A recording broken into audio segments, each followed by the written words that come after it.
You either got it or you don't have it. She got it. Wait till you hear her. Here's Whitney Houston. You know, that was a trailer from the new documentary film entitled Whitney, about the life and times of the legendary, iconic Whitney Houston, which hits theaters July 6th. It was executive produced by her sister-in-law, the one and only Pat Houston, who's here with us this morning. Big round of applause, because let me tell you something. I've been in the music business for a long time. Can I call you Pat? Absolutely. Okay. Just to let you know, too, my mother's name is Patricia. I've been in but you would be a sister to me, by the way. I just thought I'd bring that up, you know. And I've seen a lot of documentary films, and I don't think I've ever, about people that I loved growing up that passed on, sometimes just by natural causes, usually for tragic reasons.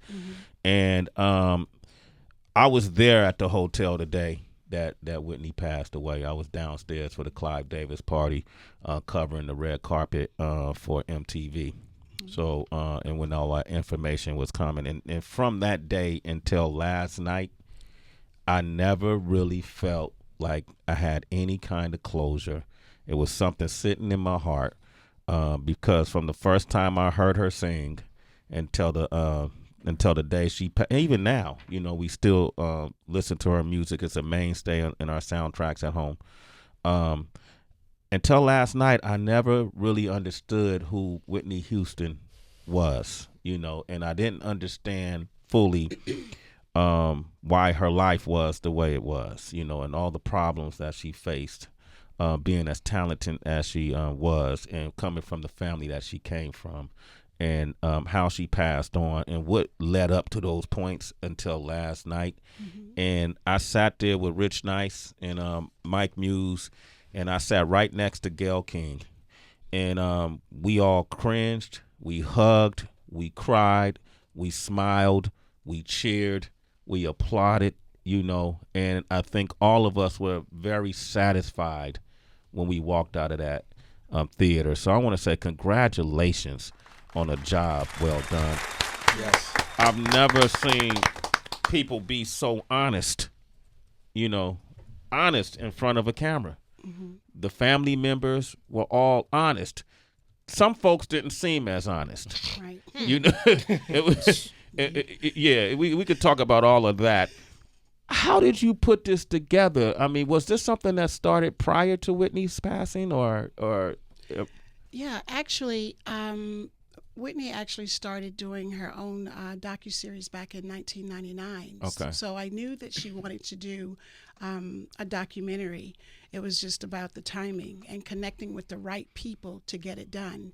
And everything is about timing. And with everything that the family has gone through and have to deal with all the time, I just felt it's time to put this to rest, you know, so that we can celebrate, you know, the icon and the woman in the music that Whitney truly was.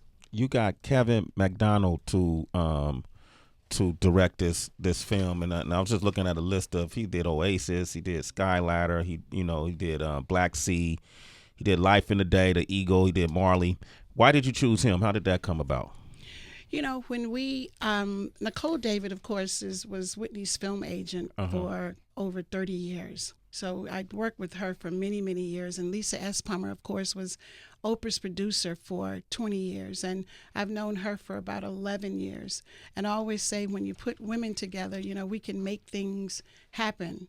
You know, we just took our time, and just when we decided that we were going to do the film, we just started connecting the dots. And when they brought Kevin MacDonald to fruition, I just said, you know what, I'll interview with him. And when I did, I spent a lot of time with him.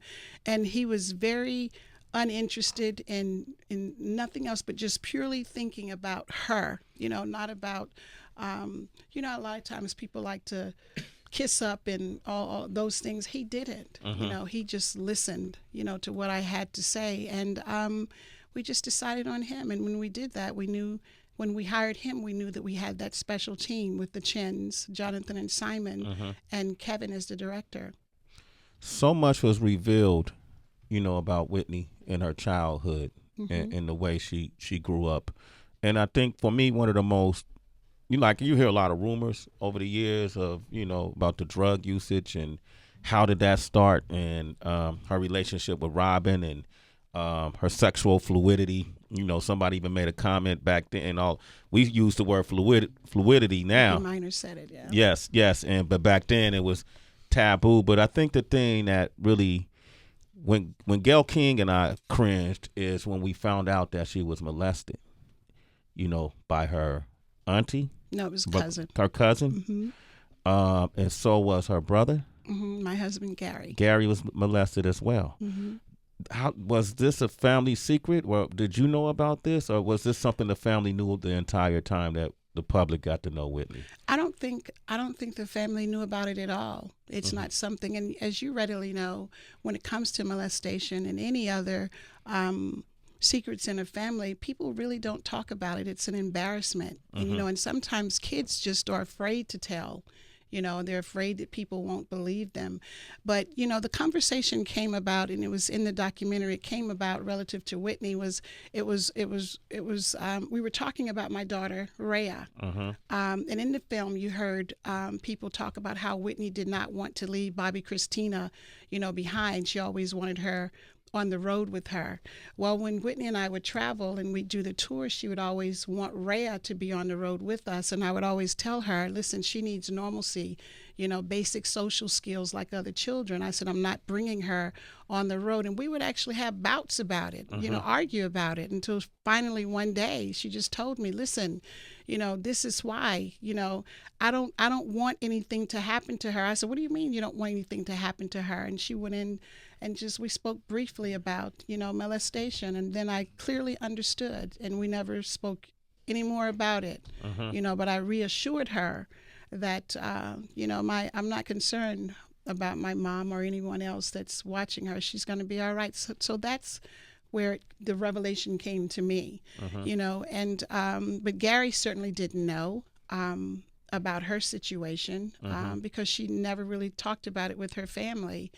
And these things really, it's a difficult thing to talk about, molestation. But no, they didn't know.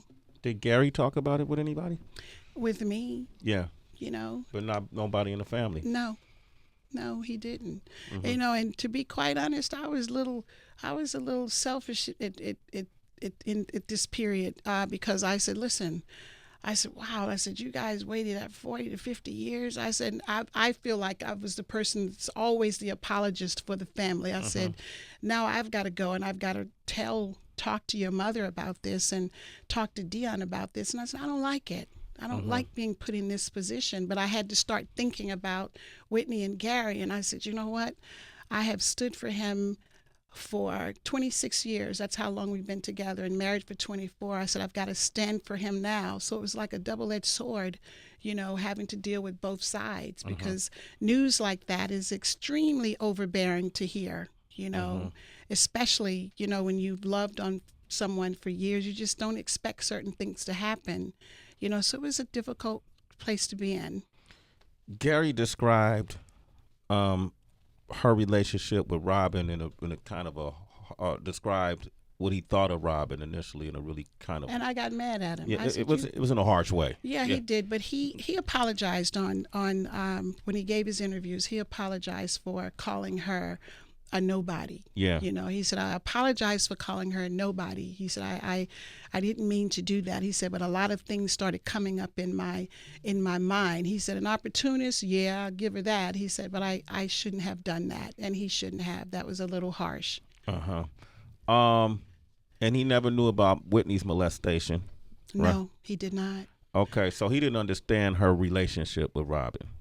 Well, it's not that it wasn't about that. I think it was more about the control. Okay. Because he knew Robin much longer than Whitney did. And, she's an only girl with 2 older brothers, and I can certainly relate because I grew up with older brothers and I'm an only girl. Their expectations for our lives are very broad and very high. It was all about the control, and they knew the direction that his little sister was going in. She was a very special person, and they didn't want anything to interfere with that. I don't think they really cared that she was gay. They just cared that she moved out of the house at 18 and didn't know much about life. Now, neither one of them, trying to move out at 18 on their own, in the world. And I think it was more about that than anything else. Okay, so it wasn't about the relationship as it was. No, okay. I think it was more about the control aspects, I believe. For those who don't know, Whitney, did she grow up with Robin, or how did they become? She met Robin when she started working. She's about 16. She started working at a park in New Jersey, and I think, Donna Houston was telling about how, Whitney didn't have any friends. And, when you're an only girl and you're so used to people bullying you and you run across someone that's strong, athletic, and, you navigate to that because she was more or less a protector. For her. And that's the things we were finding out, that as a child, Whitney was bullied,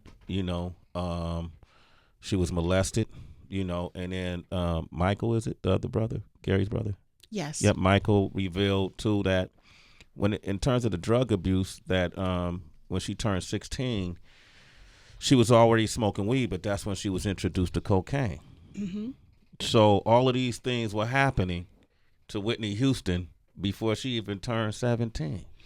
Yeah, and it's my understanding that was just a way of life, in that particular time in New Jersey. They all did it, They all were using drugs. It was just their way of life at that particular time, recreational. And we all know when you start out doing something recreational, from smoking to drinking, you know how we can get when we're in high school. We do those things. You've got the athletes, that stand strong. You got the cool guys and everything that like to smoke and hang out in the streets and do their thing. And, if you're not careful, those things can turn into a lifestyle. And I think that happened to all 3 of them. All 3 of them at an early age. So a lot of people thought it was Bobby Brown that introduced her to that lifestyle, but she was already into that way before Bobby Brown. Before Bobby Brown, it just escalated, when she came together with Bobby Brown.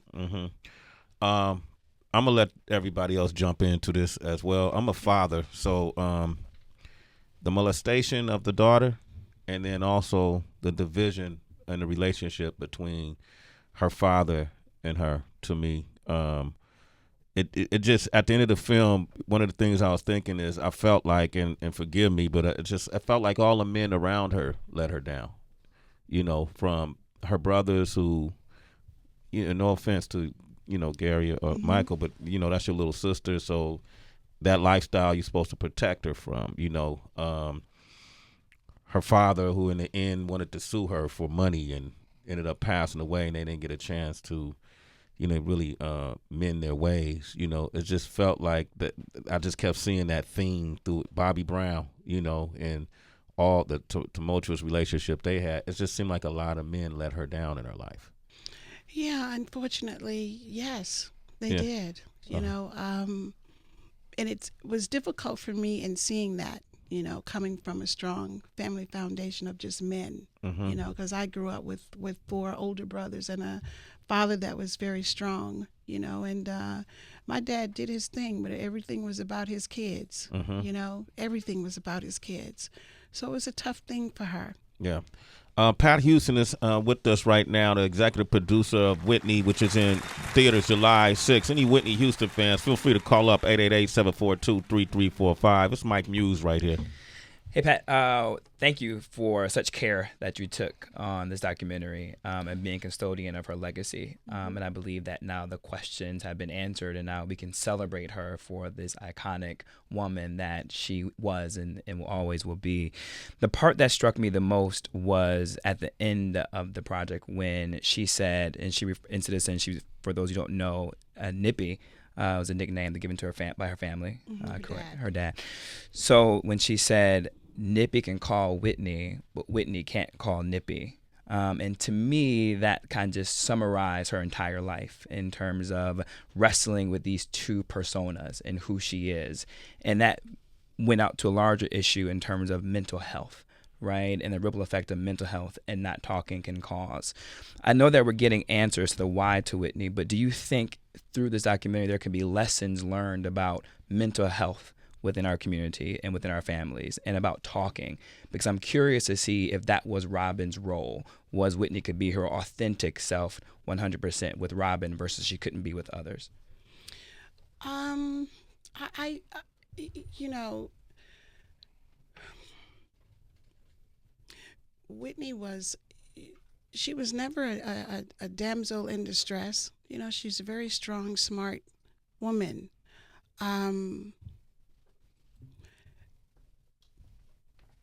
People just let her down, you know, and I can honestly say that, you know, when I look back at her life, the people that she cared about, you know, from her father. I'm not going to even mention her mom because her mom was absolutely amazing. People may not want to believe that, but she absolutely was. But when I think about John, Robin, Bobby, and then Bobby Christina, you know, those were people that Whitney really, really cared about. And those were people that really let her down. You know, and some things are yours relative to my relationship with Whitney and the things that we shared and things that we talked about. But, you know, those people she trusted, those people she loved, and I have to excuse Chrissy because she was just a child.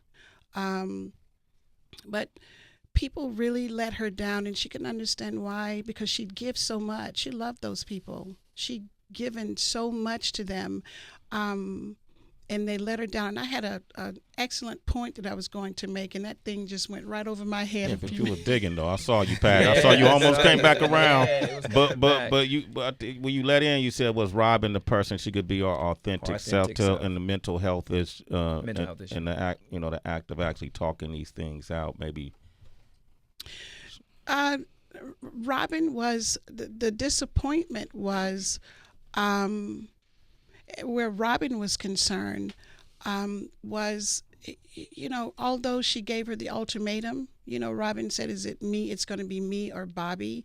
I think the thing for her to do was to still remain being a close friend, because I believe that when that relationship started, that's what it was. She really looked up to Robin, someone that was going to protect her. I don't think the expectation was for her to be involved in a relationship. I just think it was she was looking at her one way and Robin possibly looking her at another, to Gary's point. Mm-hmm.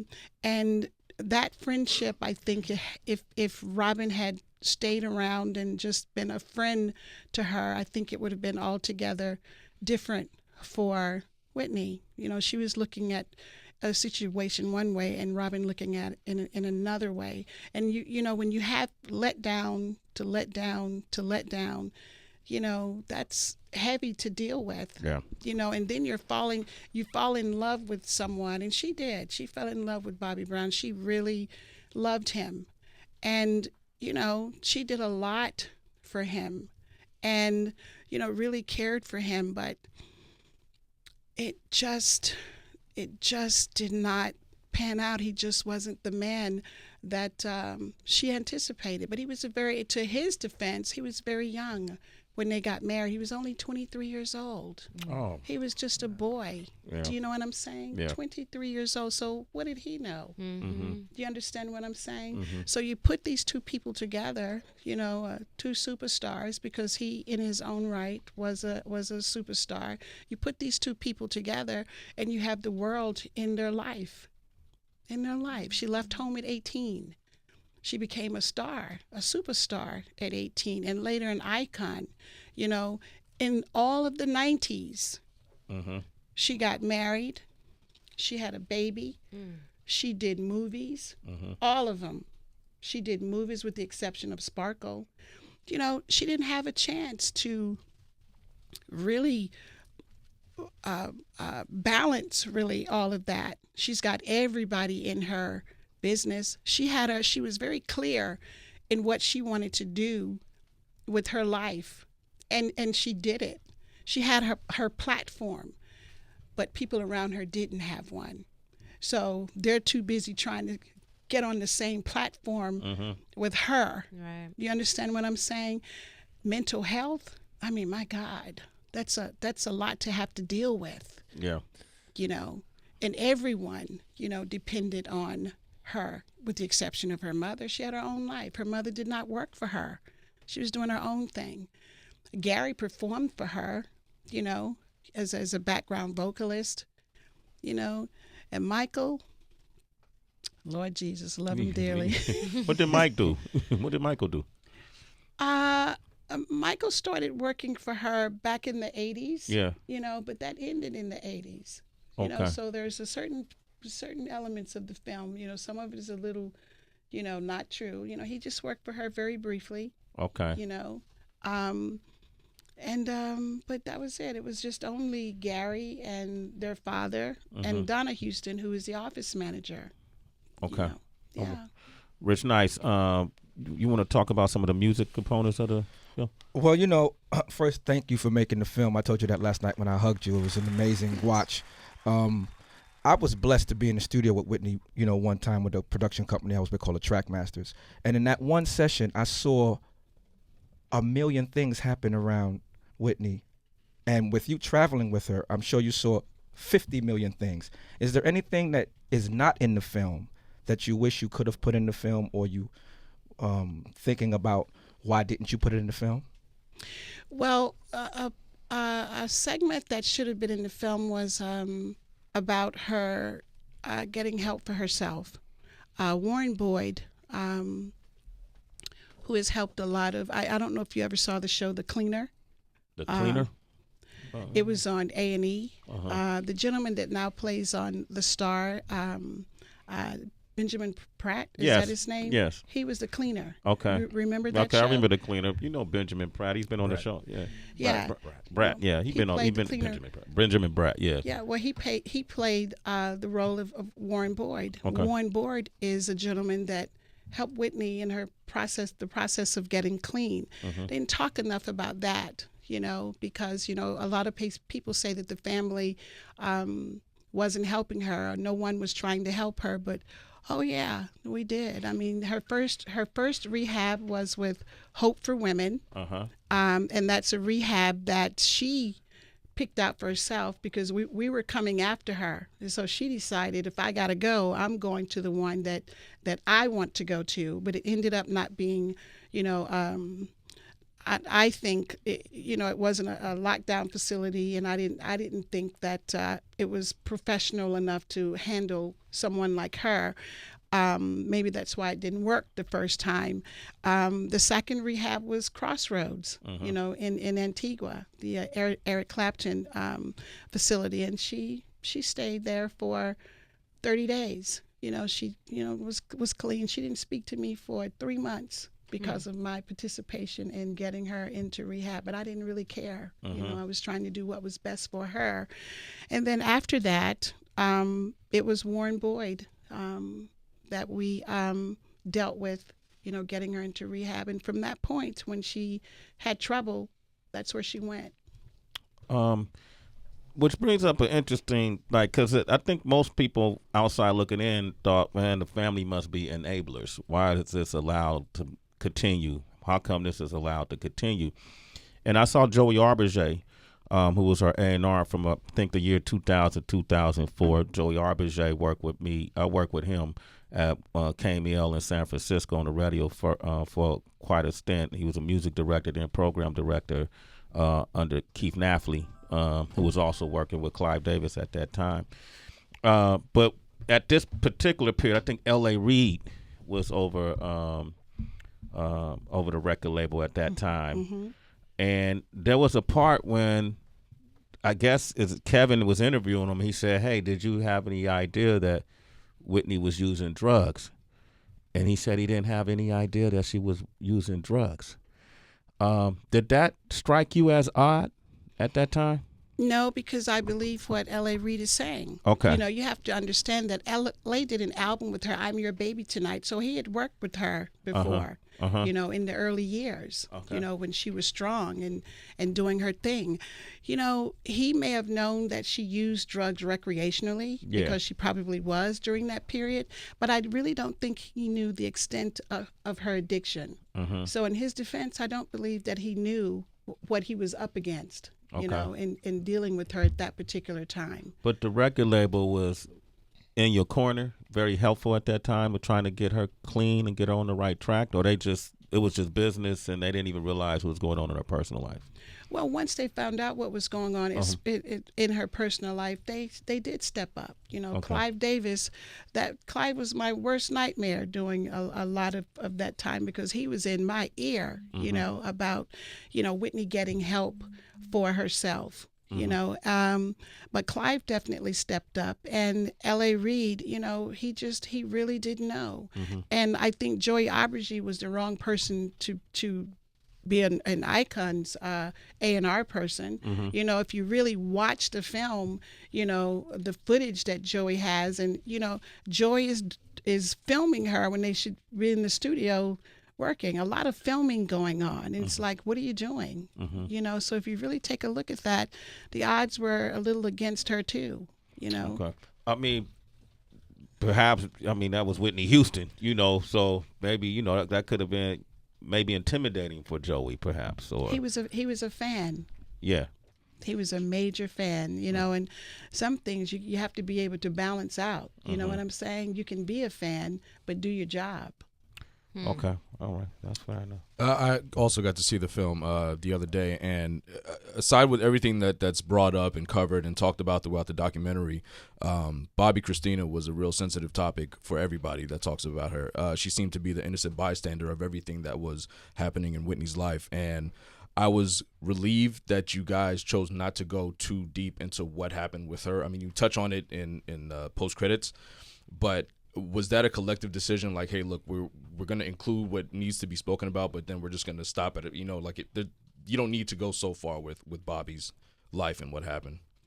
Well, it's about Whitney's. It was Whitney's life story, and of course, Chrissy is a very sensitive subject. You know, and Whitney's life is so much bigger even than the documentary. Do you know what I'm saying? Yeah. So, it's to talk about Chrissy, you'd have just, that's another film. Do you know what I'm saying? But no one's thinking about that, you know, because it's even tough for me to have to even hear her name sometimes, or even see paperwork that says deceased, you know, as it relates to Bobby Christina. But yeah, he was very clear that, you know, we didn't want to dive into that, you know, very clear. Yeah. In the end, the story is told about her last moments, you know, who did she send to get cupcakes? Who was that? Her assistant. It was Mary Jones. Okay, and she spoke on how she had only left for 30 minutes and then came back and found Whitney, you know, floating in a tub. Right? Yes. Yes. Has it been, do you think it was an accidental overdose, or has the question been raised if it was suicide or not? You know, that was the last 2 weeks of her life were, I remember so much, you know, about it. And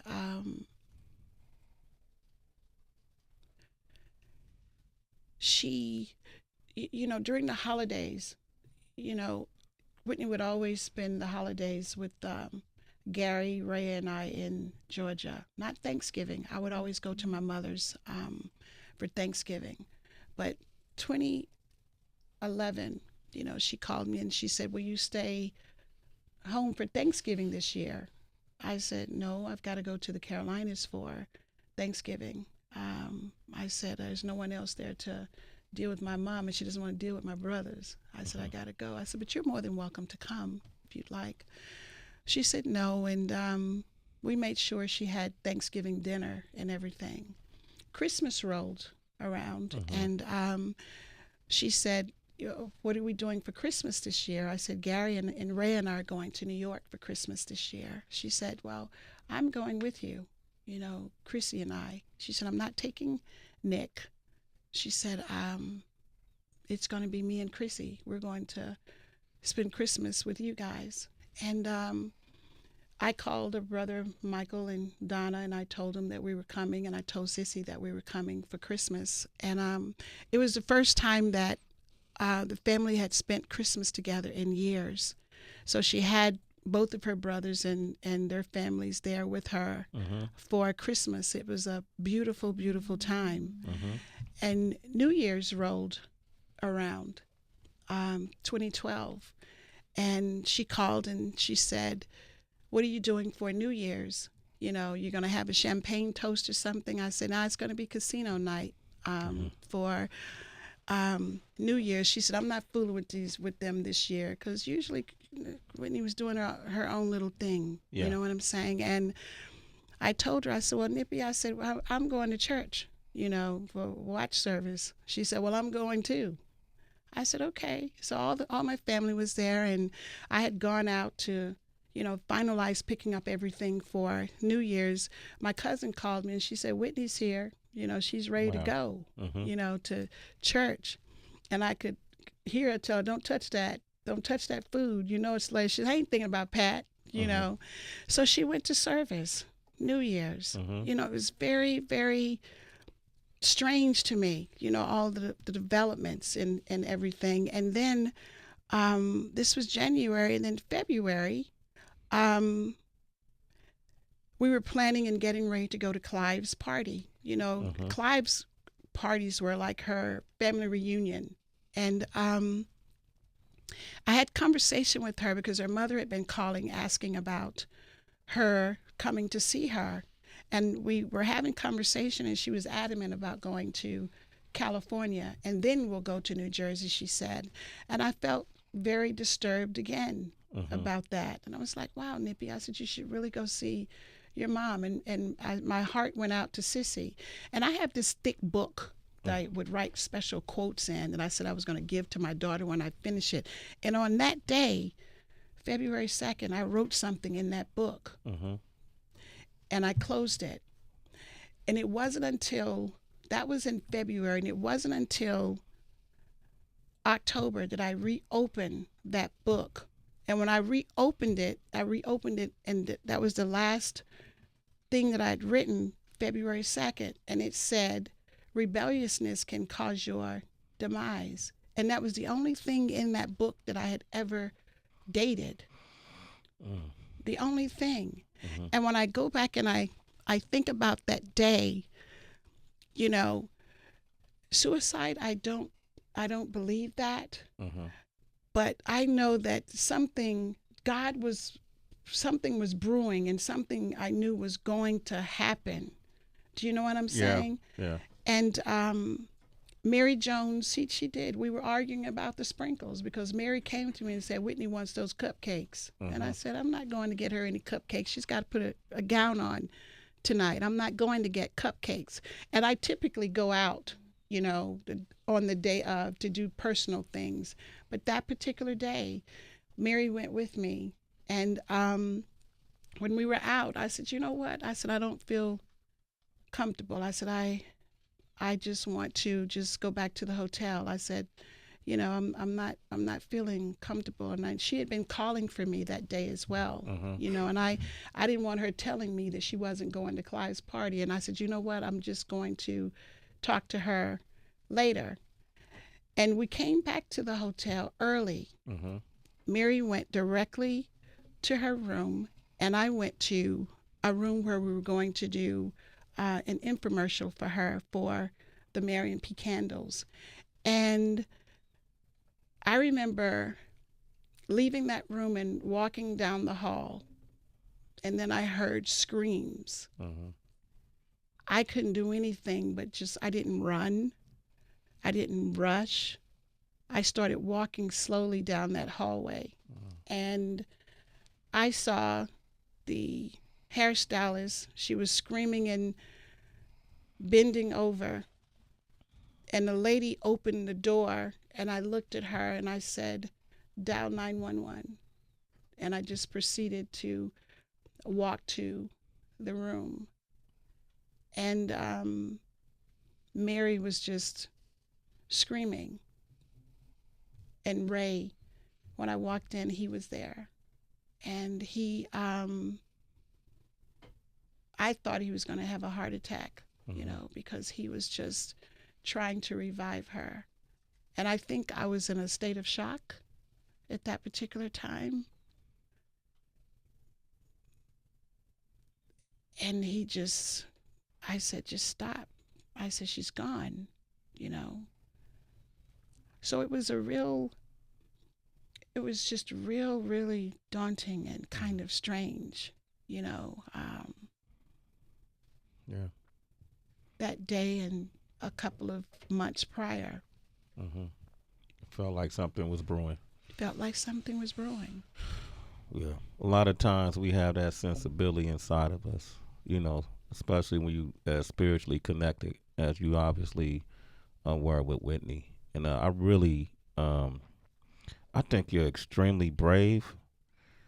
I think you're very courageous, and I think you're heaven sent for putting this project together, because there's a lot of people that love her, and I love you for doing it and sharing this story with us, Pat.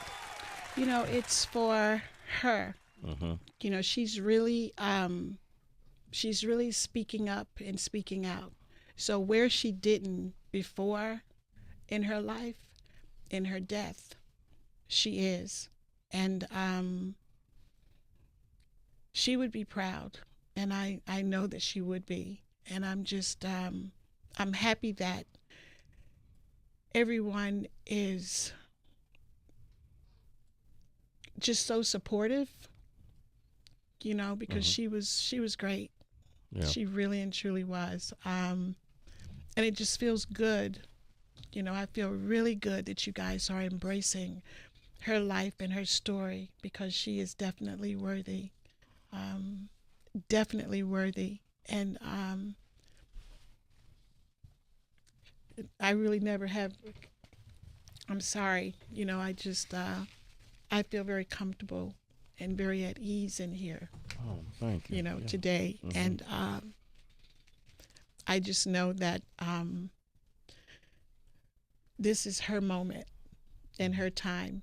You know, she was given to us one moment in time, and the moment that she was given to us, she gave her best, you know, and she had a very purpose-driven life.